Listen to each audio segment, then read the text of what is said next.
झारखंड लोकतांत्रिक क्रांतिकारी मोर्चा जयराम महतो को भी देखा जाए तो वो सिर्फ महतो ही का नारा लगाते हैं। उनके साथ एक ही समुदाय के लोग हैं, सिर्फ है महतो। आपको कई लोग दोष देते हैं कि जयराम महतो का नाम लेकर वो अपना चेहरा चमकाना चाहते हैं। आप 20 सीटों पर चुनाव लड़ रहे हैं। सिल्ली एक चुनाव लड़ने से पहले हॉट सीट बन चुका है, वहां से भी लड़ेंगे क्या? हाँ जोहार, नमस्कार। आप देख रहे हैं न्यूज अपडेट 24। इस समय 2024 साल चल रहा है, चुनावी साल है। हर कोई अपना तैयारी में मैदान में उतरे हुए हैं। हमारे साथ एक व्यक्ति बैठे हैं। उससे पहले हम जानकारी दे दें कि ये पॉलिटिकल बैकग्राउंड की अगर बात करें तो जेएमएम में पहले थे, उसके बाद क्या कुछ हुआ और अपना संगठन इन्होंने बना डाला। उस संगठन का नाम है विशाल फोर्स संगठन।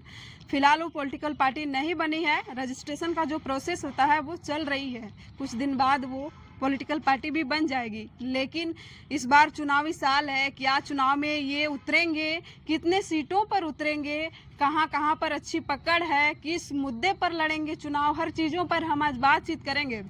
विशाल वाल्मीकि, सभी को सवाल ये रहेगा कि 2024 है, चुनावी साल है। एक महीना पहले लोकसभा चुनाव गुजर गया, अब विधानसभा चुनाव आने वाला है 1 महीना बाद।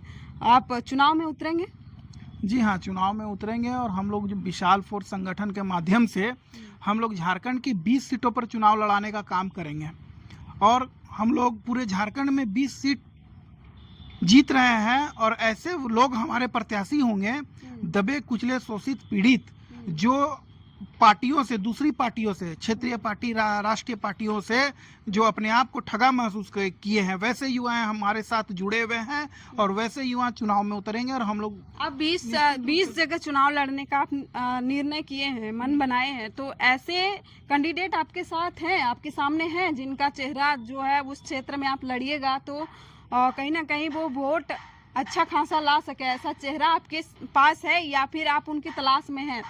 वैसे चेहरे बहुत सारे हैं जो हमारे संपर्क में हैं। बगोदर विधानसभा से है, गिरिडीह विधानसभा से है, झरिया विधानसभा से, धनबाद विधानसभा से, निरसा विधानसभा से, कांके विधानसभा से है, रांची विधानसभा से है, खुट्टी विधानसभा से है, और भी सारे विधानसभा से लोग हैं संपर्क में। मगर और भी लोग जो हमारे साथ हमारी विचारधाराओं को, हम जैसे युवाओं को जो रोजगार के लिए हम लोग दर दर की ठोकरें खाए हैं, दर दर की ठोकर खा करके आज हम लोगों ने ऐसा फैसला लिया है कि हम लोग भी अपने संगठन के माध्यम से चुनाव में आएंगे, झारखंड की दिशा और दशा बदलने का काम करेंगे। जितने भी दलाल कैटेगरी के अफसरशाही लोग हैं उनको हम लोग खदेड़ने का काम करेंगे।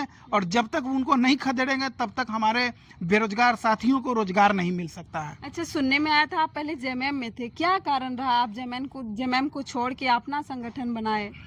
मैं आपको बता देना चाहता हूँ, मैं जेएमएम में था, मगर जेएमएम से पहले मैंने दुर्गा सोरेन सेना एक संगठन थी, उस संगठन में, वो संगठन अभी भी है, उस संगठन में मैं झारखंड का केंद्रीय युवा मोर्चा अध्यक्ष रहा था। और मैंने लगभग 12-13 जिला में संगठन का विस्तार भी किया था और बहुत अच्छे ढंग से संगठन को मैं चला भी रहा था। मगर बस किसी कारण आपस में हम लोग का मेल नहीं खाया, है ना, बात विचार नहीं बन पाया। इसी कारण से मैंने लोकसभा चुनाव में रिजाइन दिया। रिजाइन दे करके मैंने जेएमएम श्रीमती कल्पना सोरेन जी के नेतृत्व में निरसा में मैंने जेएमएम का दामन थामा था। फिर मैंने जेएमएम से भी मैंने त्यागपत्र दे करके जेएमएम भी मैंने छोड़ दिया और जेएमएम को मैंने छोड़ करके अपने संगठन बनाया। क्योंकि जितने भी दल है झारखंड में, उन राष्ट्रीय पार्टी हो या क्षेत्रीय पार्टी हो या आसू पार्टी हो या बीजेपी पार्टी हो, सभी ने युवाओं को ठगने का काम किया है। जैसे कि आपने देखा होगा, पूर्व में मैंने आपको पिछले बार आपको चुनाव का ले जा रहा हूं, जैसे 2 करोड़ युवाओं को रोजगार देने का वादा केंद्र की सरकार ने की थी, राज्य की सरकार ने 5 लाख युवाओं को रोजगार देने की बात की थी, वो दोनों की दोनों फेल हो गई है। अभी झारखंड लोकतांत्रिक क्रांतिकारी मोर्चा जयराम महतो को भी देखा जाए तो वो सिर्फ महतो ही का नारा लगाते हैं। उनके साथ एक ही समुदाय के लोग हैं, सिर्फ है महतो। वो गिने चुने लोगों को, जैसे अल्पसंख्या है, एससी है, एसटी है, राजपूत है, ब्राह्मण है, एक दो लोगों को लेकर के चल रहे हैं और उसमें कहते हैं कि हमारा मिली जुली लोग इस संगठन में शामिल है। मगर मैं आपके चैनल के माध्यम से ये बता देना चाहता हूँ कि जयराम महतो जी हमारे पढ़े लिखे युवा साथियों को बरगराने का काम कर रहे हैं, भ्रमित करने का काम कर रहे हैं और हमारे युवाओं को ठगने का काम कर रहे हैं। क्या क्या प्रमाण है? आप ऐसे ही तो किसी के ऊपर एलिगेशन नहीं लगा सकते हैं कि वो बरगलाने का काम कर रहे हैं। और उनका बयान भी लगातार आता है कि हम अल्पसंख्यकों को जगह दिए अपना पार्टी में, आदिवासियों को जगह दिए। जैसे महिला मोर्चा की अगर बात करें तो उनका अध्यक्ष मुंडा जी हैं, दमयंती मुंडा नाम है। अल्पसंख्यक की अगर बात करें तो रिजवान अंसारी है, फरजान खान है उनका जो महासचिव है। तो इन लोगों को वो अपना पार्टी में जगह दिए हैं। फिर आप कैसे कह सकते हैं कि ये महतो का ही पार्टी है? कभी उनके मंच से आपने ये नहीं सुना होगा, मैं कई शहीदों का नमन करता हूँ। सही शहीदों को मैं दिल की आत्मा से, दिल की गहराई से उनको मैं फिर से एक बार नमन करता हूँ। उनके मंच के माध्यम से कभी आप बाबा भीमराव अंबेडकर जी का नारा सुने हैं? कभी महर्षि वाल्मीकि जी का नारा सुने हैं? वो सिर्फ शक्तिनाथ महतो, निर्मल महतो और आपका रतिलाल महतो, विनोद महतो, कभी उनके मंच के माध्यम से आप बिरसा मुंडा जी का नारा नहीं सुनिएगा, कभी तिलका मांझी जी का नारा नहीं सुनिएगा, कभी सिद्धू कान्हू जी का नारा नहीं सुनिएगा, कभी बाबा भीमराव अंबेडकर जी का नारा नहीं सुनिएगा, कभी विश्व हमारे गुरु संत भगवान वाल्मीकि जी का नारा नहीं सुनिएगा। तो वो कैसी समाज के लोग हैं? वो एक ही समाज को लेकर के चल रहे हैं, एक ही समाज को लेकर नेतृत्व कर रहे हैं। तो मैं ये आपको स्पष्ट बता देना चाहता हूँ आपके चैनल के माध्यम से कि उनका जो नारा है सिर्फ महतो को लेकर के चलना है। आपका कहना है कि वो महतो समुदाय के एक बड़ा लीडर बनना चाह रहे हैं? वो एक बड़ा लीडर बनना चाह रहे हैं महतो समाज के। और ये मैं नहीं, और भी लोग झारखंड के बड़े बड़े नेतागण भी ये कहते हैं, क्योंकि वो एक अपना पहचान बनाने के लिए, अपना छवि बनाने के लिए बड़े पढ़े लिखे युवा साथियों को बरगराने का काम कर रहे हैं। 5100 रुपया दे करके आज तक मैंने अपने राजनीतिक कैरियर में आज तक मैंने कभी ऐसा नहीं देखा या कभी नहीं सुना ऐसा कि 5100 रुपया आप दीजिए और फॉर्म लीजिए और फॉर्म भरिए प्रत्याशी के लिए। लेकिन उस फॉर्म में लिखा हुआ नहीं है कि आप 5100 रुपया इस फॉर्म का फी है।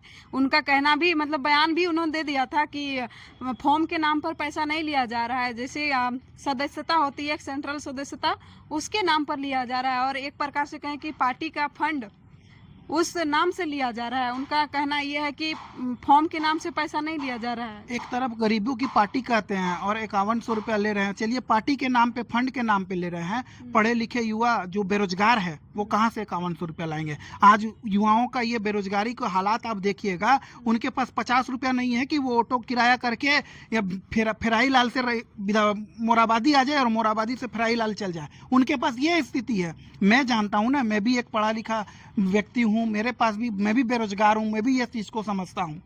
तो बेरोजगार युवाओं से आप एक कलेक्ट करके और उसको पार्टी फंड में कन्वर्ट करके अपना चेहरा चमकाने का काम कर रहे हैं, तो ऐसा ना कीजिए। मेरा आपको कई लोग दोष देते हैं कि जयराम महतो का नाम लेकर वो अपना चेहरा चमकाना चाहते हैं। अरे भाई, हम अपना चेहरा क्या चमकाएंगे? जयराम महतो जब सही से चलने के लिए नहीं आया होगा, उस समय से मैं राजनीतिक में हूँ।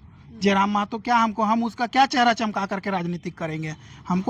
मैं राजनीतिक में मैं इसलिए आया हूँ, क्यों मैं राजनीतिक में इसलिए आया हूँ कि मेरे समाज को मैं एक आईना की ओर ले जाऊँ। मेरे पढ़े लिखे युवा साथी जो बेरोजगार के लिए मैं लड़ाई लड़ने के लिए आगे आया हूँ, ना कि मैं अपना चेहरा चमकाने के लिए आया हूँ, ना कि मैं कोई राजनीतिक करने के लिए आया हूँ। आप कह रहे हैं कि हम भी युवाओं की नेतृत्व करेंगे। और जयराम महतो की अगर बात करें, लगातार वो भी युवाओं की टोली जो है उनके पीछे दौड़ पड़ती है। तो उनका जो उद्देश्य रहता है, झारखंड के हर चीज़ों, हर मुद्दा को वो बेरुखी से बोलते हैं। कहीं भी मंच दे दीजिए वो आराम से बोल लेते हैं और उनका बात को लोग गौर से सुनते भी हैं। आप जब चुनाव में उतर ही रहे हैं तो आपका उद्देश्य क्या रहेगा? लोगों के बीच आप जब जाएंगे क्या कहिएगा लोगों को समझाने के लिए? देखिए, मेरा उद्देश्य, मेरा संगठन का उद्देश्य, हमारे केंद्र कमेटी के सारे लोगों का उद्देश्य एक ही है। बेरोजगार नाराज युवा व्यक्ति आम सभा करके हम लोग 30 तारीख से, कल से हम लोग पूरे 81 विधानसभा में कार्यक्रम का कल से दौरा हमारा शुरू होगा। उसमें हम लोग जितने भी बेरोजगार युवा युवती हैं उनको हम लोग अपनी पार्टी में शामिल करेंगे, संगठन में शामिल करेंगे और उनको हम ये मैसेज देना चाहते हैं कि आप अभी धनबाद की बात कीजिए। धनबाद में देखिए गुजरात से, महाराष्ट्र से, सब कोई आंध्र प्रदेश से आकर के आपका लोग आकर के आउटसोर्सिंग चला रहे हैं। हमारे ज़मीन, हमारे लोग की ज़मीन, धूल डस्ट गंदगी हमारे लोग खाएंगे, वो भी डंप करते हैं, इतना ऊंचा ऊंचा पहाड़ बना देते हैं। हमारे बाल बच्चे, हमारे घर परिवार के लोग, हमारे अगल बगल के लोग, हमारे लोग उसमें कहीं दह ना जाए, उसमें कहीं दब ना जाए, इसकी चिंता हमें है। इसको लेकर के हम चुनाव में आए हैं। हमारे पढ़े लिखे युवा साथियों को, बेरोजगार को रोजगार मुहैया हो, उनके ही विधानसभा क्षेत्र में जो भी बड़ी छोटी उद्योग कंपनियां चल रही है उस क्षेत्र में उनको, उसी क्षेत्र के युवाओं को रोजगार दिया जाए, ना कि बाहर से लोगों को ला करके रोजगार में रखा जाए। मैं इसलिए राजनीतिक में आया हूं, मैं इसलिए चुनाव में आया हूं, अपने युवा साथियों को रोजगार दिलाने के लिए। हम उनको, अगर हमारा एक विधायक बनता है, सपोज डेट सिल्ली विधायक विधानसभा से हमारा अगर विधायक बनता है, उन युवाओं के माध्यम से उन्हें हम लोगों को चुन करके चुनाव में लाते हैं और हमको विधानसभा हमारे लोगों को भेजने का काम करते हैं, तो हमारा मेन मोटिव यही रहेगा कि वहाँ के युवाओं को पहले रोजगार से जोड़ना। क्योंकि पेट की आग बहुत बड़ी आग होती है, पेट की आग बहुत बड़ी आग होती है। पहले ना 1932 आदमी देखेगा, ना पहले ज़मीन देखेगा, ना पहले बंगला देखेगा, ना मोटर देखेगा, ना गाड़ी देखेगा। पहले आदमी पेट देखता है। पेट में अनाज नहीं रहेगा तो हम किसके लिए लड़ेंगे, किसके लिए आगे आएंगे, कैसे हम खड़े रहेंगे? जब हमारे शरीर में ताकत नहीं रहेगी तो हम आपके लिए कैसे लड़ाई लड़ेंगे? तो सबसे पहला प्राथमिकता विशाल फोर्स संगठन का यह है कि हम लोग बेरोजगार के लिए रोजगार का आवाज़ उठाने का काम करेंगे।